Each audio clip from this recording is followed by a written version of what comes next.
All right, Lunch and Learn is kicking off. This is Cedar and just waiting on Thor to hop on voice. Guessing he's close.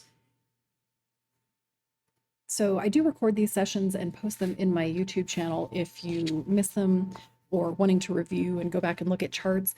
I have my white candle chart up that I set up in a New Traders Bootcamp. I'm going to go ahead and share that inside our voice channel so you can watch it live. So I have two different streams running. I have Cedar's live stream, which is still running my ES 30-minute execution chart, but I also have the chart that I'm going to be looking at on higher time frames. I typically start monthly or weekly on everything I'm looking at. So I'm going to go ahead and zoom out to, let's go to weekly on ES.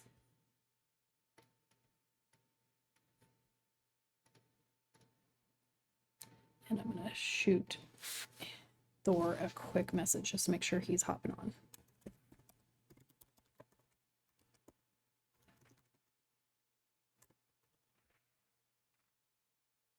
Peter, are you there?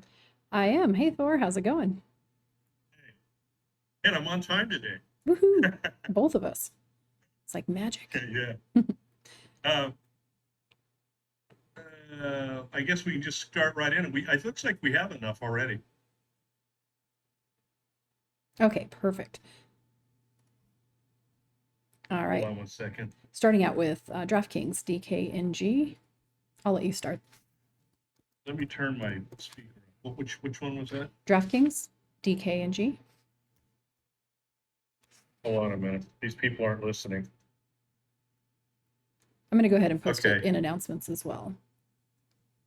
DKNG.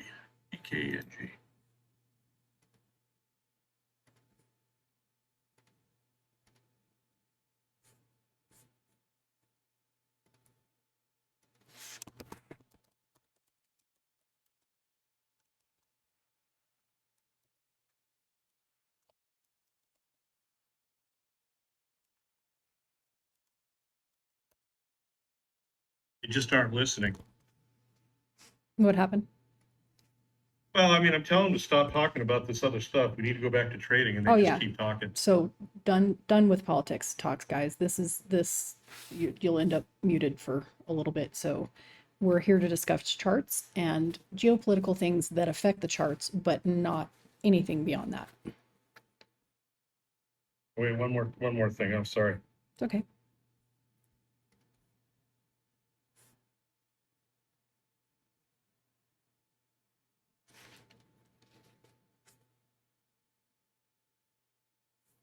And there's the first one that's getting.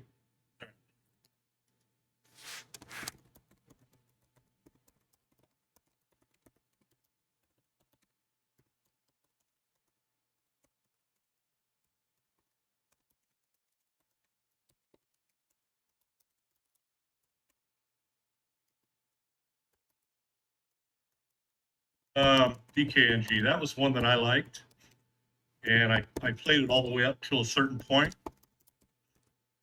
and then I said I thought I saw a top on it on a weekly, and now it's still kind of hanging in there. I think actually BCF he hung in there longer than I did, and he probably got a little bit more than I did, but I think I called this one a couple of weeks back if I remember right. But I did play it and I got out. Right now, for me, I wouldn't play it because of the market conditions. I probably want to see it come back down to 38.50 and look for a bounce there. But right now, at this point, I'm not a player of it. Okay, give me just a sec, finishing up typing something. All right. So I personally am not a fan of all of the stuff that was meme worthy back in the COVID days. If we're looking at volume on the weekly, it's already run for what I see its potential to run at. We have some pretty heavy overhead resistance back from May of 2021, so May to July into that summer. Overhead volume, the next high volume node is 44.86. Over that, if we do make it over that, 48.84 is what I see as a rejection level. So I'm going to drop a blue line in there. I use that when I'm marking anything for weekly. Pullback support below here, 38.56. And that's really all I see, but that's not a trade for me.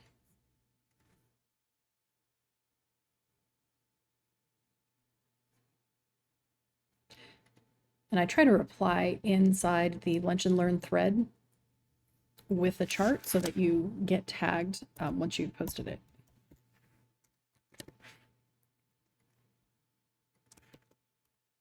So the next one, wow, we got loaded with them today. Good. We're not going to be able to get them all. Now, here's what I will tell you is we've got 30 minutes, guys. So I don't even know where I'm posting. I'm a mess. Okay, no. Well, let's I'm just good. take. Okay, so I see Dark Knight's got 3 in there. Let's just start on his first one and go to the next one, and do one of each if we can get to them. okay, perfect. One of them, their Netflix will be able to take care of 2 at once. So you want to start with Fastly? Yes, and I have not looked at this chart in a long time. I'm going to say over a year. You know what, Cedar, the problem with today is these charts just got completely obliterated with today's sell-off. I mean, nothing really looks good. Well, nothing. I mean, So- not really bad. We're really, if we look at FSLY, at least, just looking at this chart, when we talk about obliterated, the weekly candle is down, but it's not massively down. Their January 24th, 2022 has a wick down in that weekly that we're basically hanging on by a thread down here. We sold below it and then bounced back up.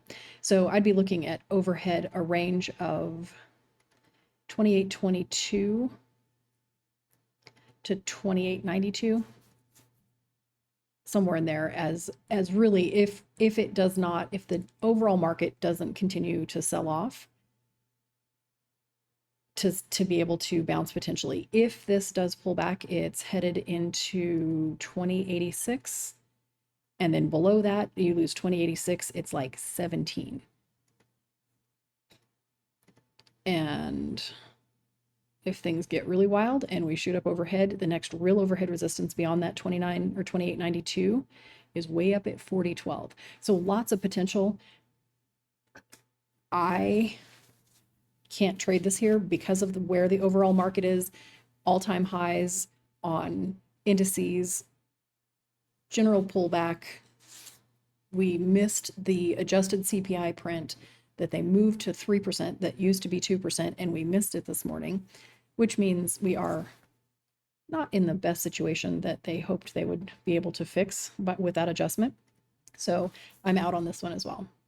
I'll post that chart and let you know. Yeah, you know what the thing was, is this thing was really looking good. Mhm. The overall market really kind of killed it today, because I see a breakout, above 24, just if it held 24, and then here, like maybe if it held 24 and then stayed above 24, it really had a chance to go. The market absolutely killed it.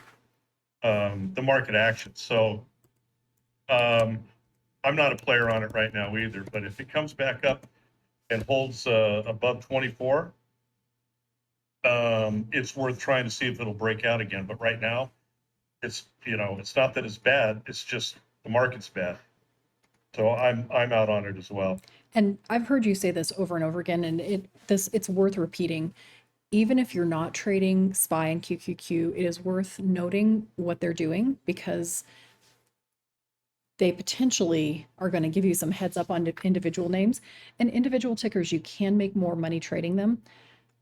But if you're wrong, you're really wrong, especially if you're going against the market. And it's not something like, we'll use Tesla, for instance. During 2020, I traded Tesla as an inverse to the indices, right? It was an inverse to SPY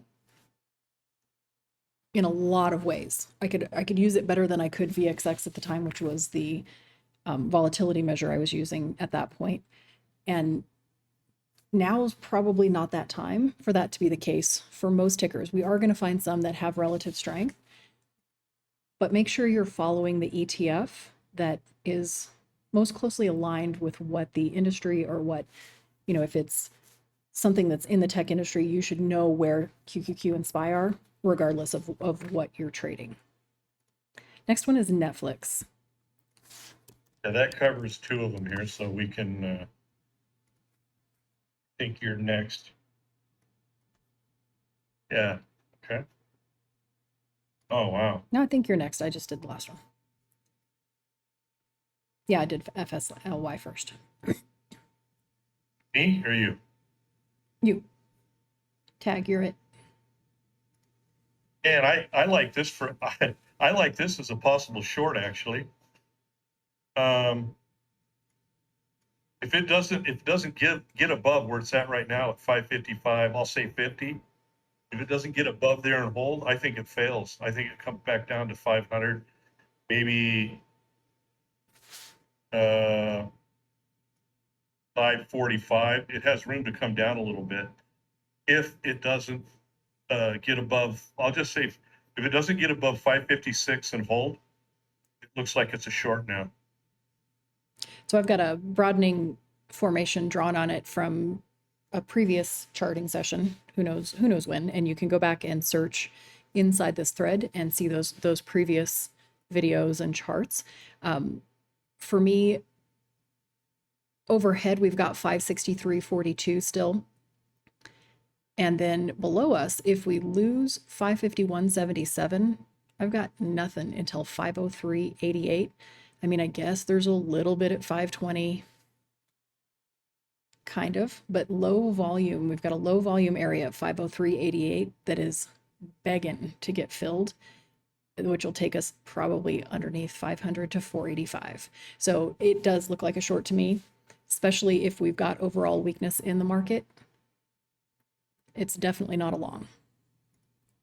Oh, you know, the one thing, if I can interject here just for a second, the one thing I noticed though, you know, it did have that really big run up on volume, and the volume started to kind of dissipate as it made those higher highs, and then it kind of stalled stagnant for a while. And I think, you know, if we have any further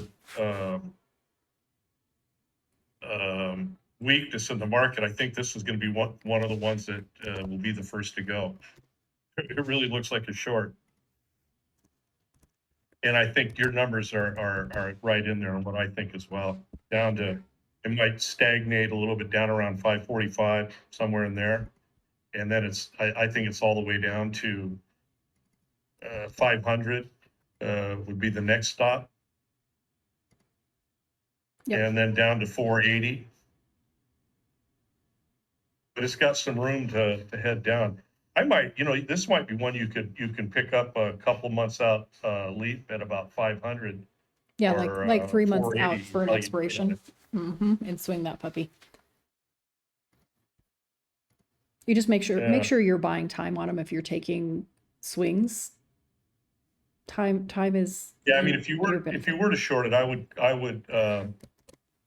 you know, if you had the opportunity to short it, I would set stops, you know, probably at 558.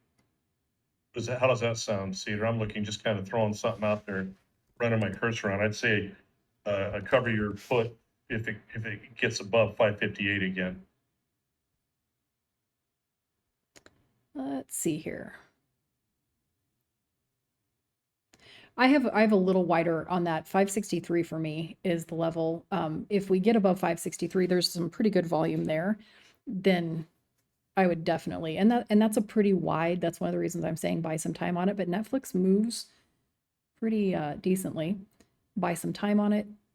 If you want to be real deliberate about it, you can just say weekly candle close. We have to close this weekly candle below the previous week's candle. That's the easy technical way. If we close this week's candle below, trade is validated and you can stay in it. Yeah, I just switched over to weekly really quick. Boy, what a difference the chart looks like on a weekly. Oh, yeah. All right. Okay. Next one is LWLG. LWLG. Lightwave Logic. I can honestly say I have no idea what that is. I'm going to guess it's something to I do never looked at it. with solar. I have never put my eyes on this chart before. So I'm just going to draw some overall trend lines that catch my eye right away. I'm on the weekly, not on the monthly.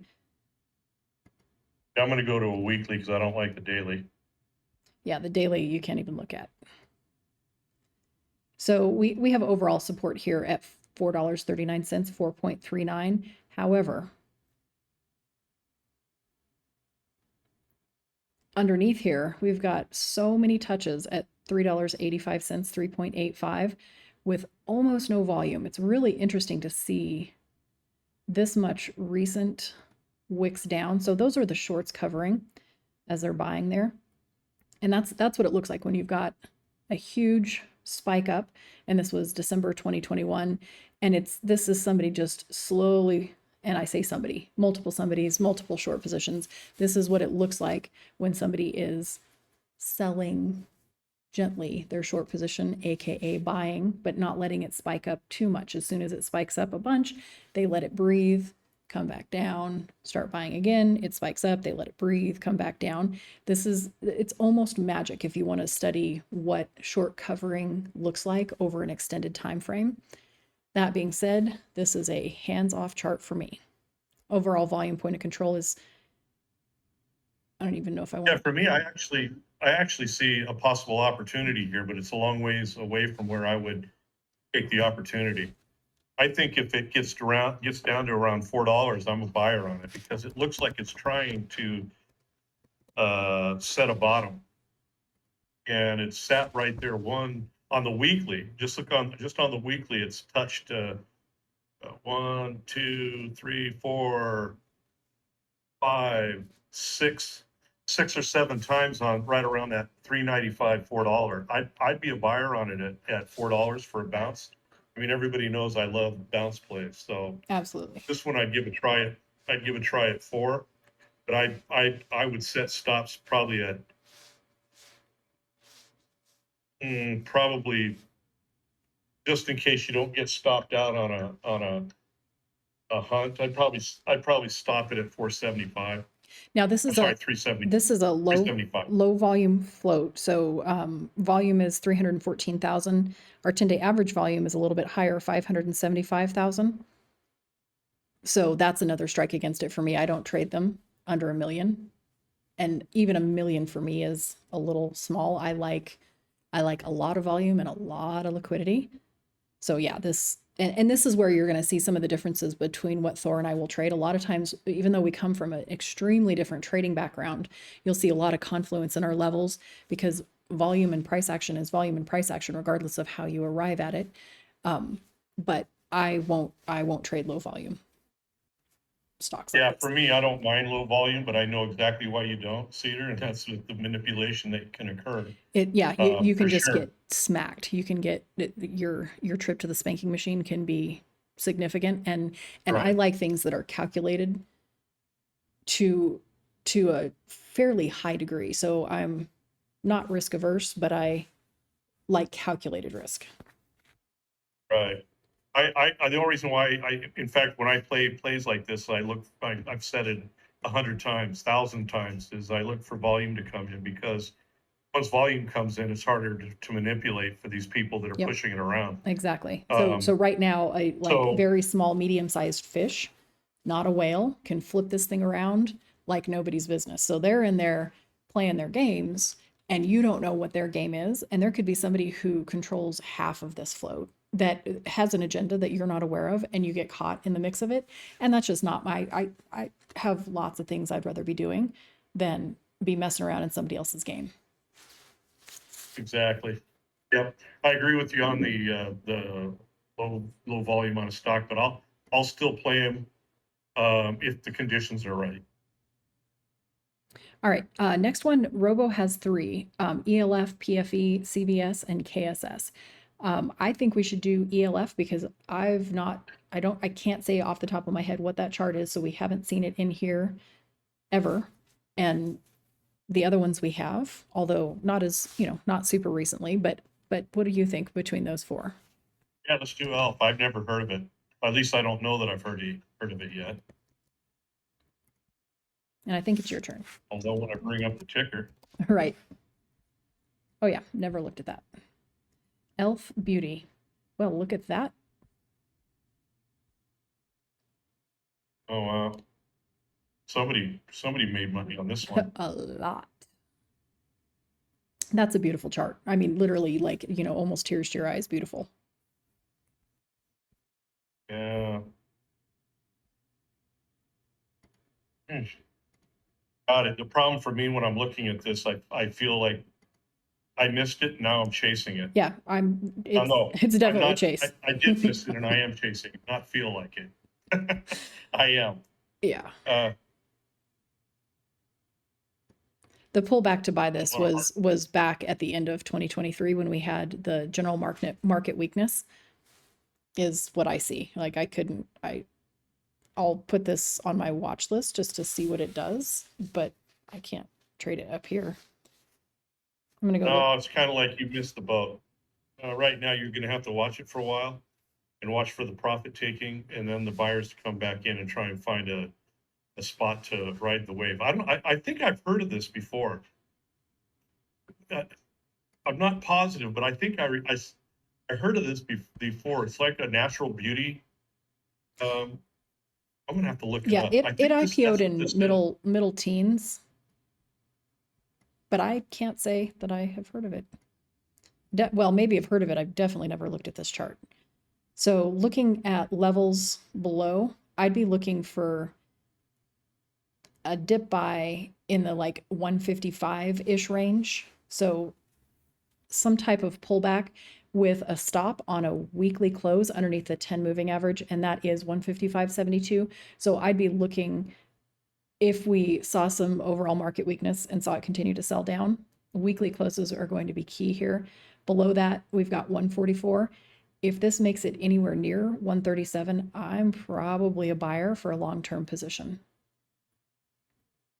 Yeah, I'd watch it. I have the same thing. I went over to look to see what they did, and I didn't hear everything what you said because I have the attention span of a gnat. So Well, also, I didn't hear I didn't hear your levels, but I'm looking at it probably be about 150, 250 is where I'd start watching it and see if it gets a bounce there. I did think I heard you say something around 130. 137, I will add this to my long-term almost for sure. Yeah, that's 132 for me. I can see 132 there.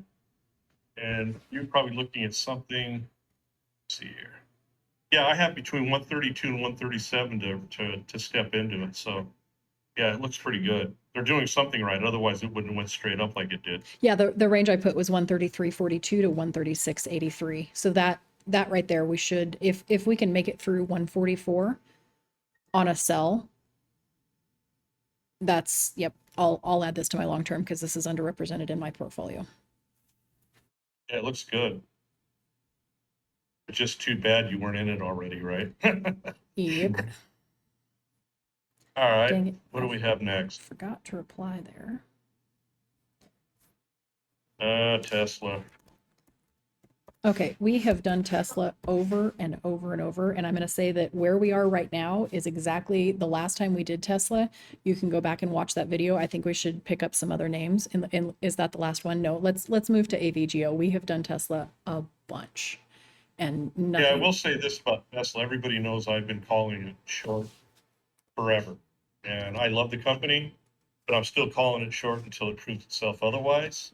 You just got to find the right spots to do those shorts, and that's But you can go back and listen. we to what did said cover it about in before. depth last week. Yeah. Yeah. So Yeah. it's definitely, and we're pretty much at exactly the same levels, maybe $1 above with overall market weakness. You expect it to be back there. So lots of information already available. Next one is AVGO, and I'll let you take that one. Oh, this thing's an oldie. Broadcom. What- Did it used to be BRCM? I maybe am looking at Back the in the wrong day? thing. Hold on just a sec. I'm looking at the wrong thing. I have AVGO as the next one. Yeah, no, I said back in the day Oh, that yeah, that I Broadcom. believe was, Yep. was BRCM. Yes. Yep. Um, hmm. Right now, I'm not a player.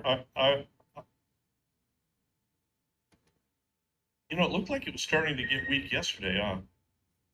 I haven't even looked at the daily. I'm only on weekly. Yeah, it was Middle of the toppy week. at 1286.95. That was it's been struggling up there for it was up there into January and then pretty much the whole week from February forward. Just seeing profit taking, and you when you say weak, I mean that's expected profit taking. When you see a move that's this significant over December, from December 18th to right now, we went from 989 to 1244. So this is something I charted somewhere back. I'm going to say had to have been last fall, because I've got a couple of lines in here. So we put in a bunch of volume. I have not followed this ticker at all. So I'm just going to drop some weekly lines in and let you go into your detail as far as levels. Yeah, I would, for me, I'm not a player on it now. I want to see it pull back, and I'd look at it again probably around 11:45. But right now it doesn't interest me at all. I mean, 11:45 is 100 away, but it's still an expensive stock like that could get there easy. I mean, it's down 20 today. My number's But 1125 for downside, where we should against see it you, bounce. 1125, 1125, 0.95 if we want to be precise. yeah, I have 11:45 is where I'd start. I'd look at it then. I'm not saying I'd buy it there. I'd look at it again. Right. Yeah, so you set an alert there and then you come back in and analyze the chart from that perspective, because below that, as far as volume, there's not a lot until you get closer to 1,000, and really 970 is where, if we do lose those levels, it could get rowdy. Now, I don't know anything about what's been moving it. Obviously, something has been moving it. It's a communications segment ticker. So this for me, if we weren't And doing this, I would have looked at it for about 12 seconds and moved on. I mean, I would have gone, draw a couple lines, boom, out, and probably not look at the chart again. And I think I might have said that last time, and we've seen a big run on that. So that's not to say that it's not a good ticker to watch. It's just, for me personally,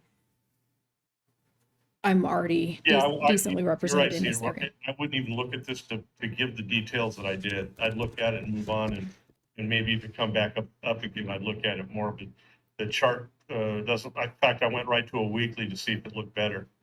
To me, it definitely needs a pullback.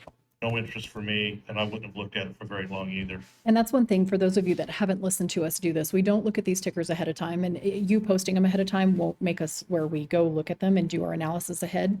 It's actually kind of fun to come in and see charts that we've never looked at, because we're showing you what our fresh take is on them. Or if it's charts that we have looked at, reassessing what that analysis was, that kind of thing. But the idea is we want to teach how to quickly analyze a chart. And so we're going through verbally what we're thinking in our minds within a matter of seconds, and just trying to be more specific about it from an education perspective. We would probably have taken about, I'm going to say I probably would have taken about 3.5 to 4 minutes to analyze all of these charts personally, just clicking through them. And I would have found Yeah, ELF, pretty much. but it's Some of so them I would have skipped by in 3 seconds. right. So some of them But get a couple of seconds, some of them get a couple of minutes, or 90 seconds, something along those lines of bam, bam, bam, bam, bam, like you're watching me do, dropping my levels in and the trend lines.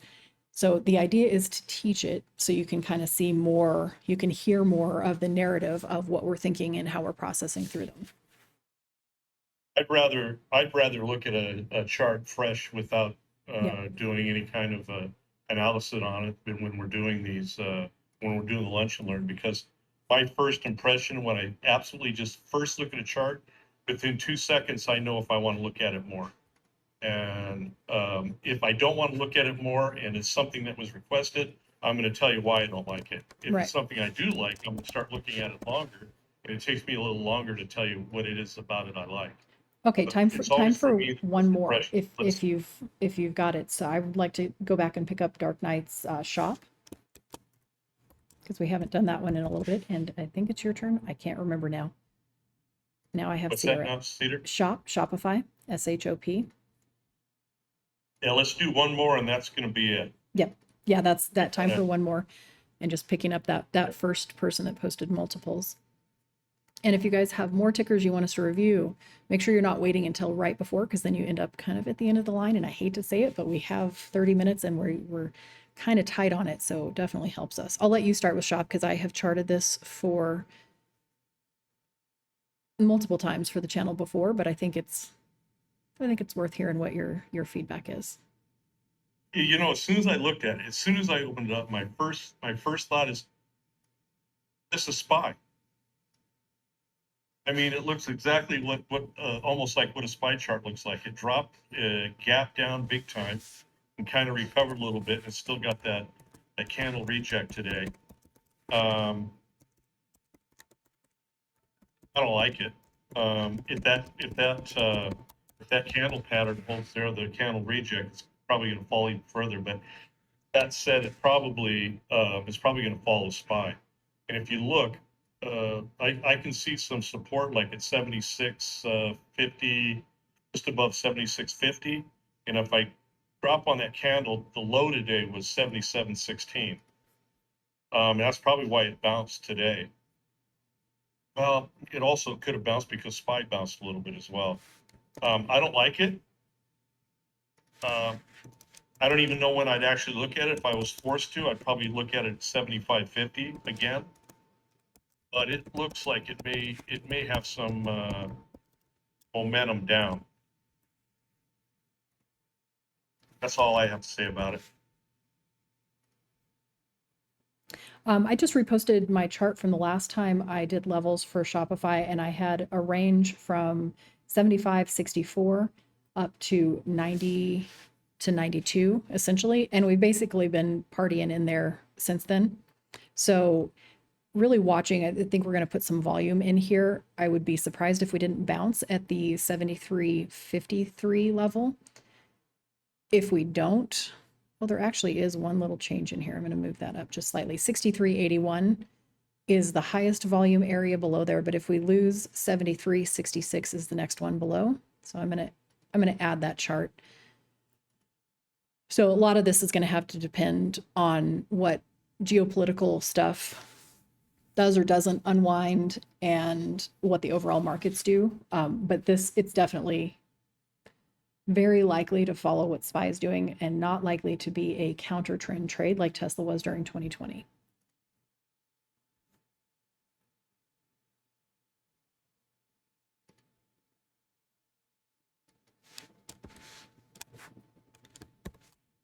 Well, let's see if I can get this. I think that's it. I think that's it for the day.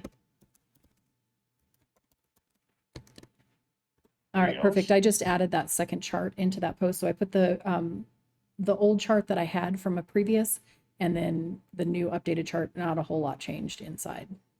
Nope, that's Tesla. What did it do? Okay, thank you so much, Thor. It was great catching up with you as always, and we will see you next week. Thank you a lot. It's always a lot of fun, and today was fun because we actually had some charts to really start in on right away. Decent number of tickers. It definitely helps us. I mean, we're doing this for you guys, so if you are interested in learning, even if you've already have it charted out and interested in just some alternate feedback or whatever that is, or you're just new to charting and you are curious, there's nothing wrong with asking questions. And that doesn't just go for this particular venue of the Lunch and Learn. It's all the time. And the more you can post us what you're looking at and ask questions about it. So it's not just, can you post me a chart? Because I have to say, as much as we do, if somebody's asking for a chart, I try to make sure that, if at all possible, I will post a daily chart or a weekly chart or something along those lines.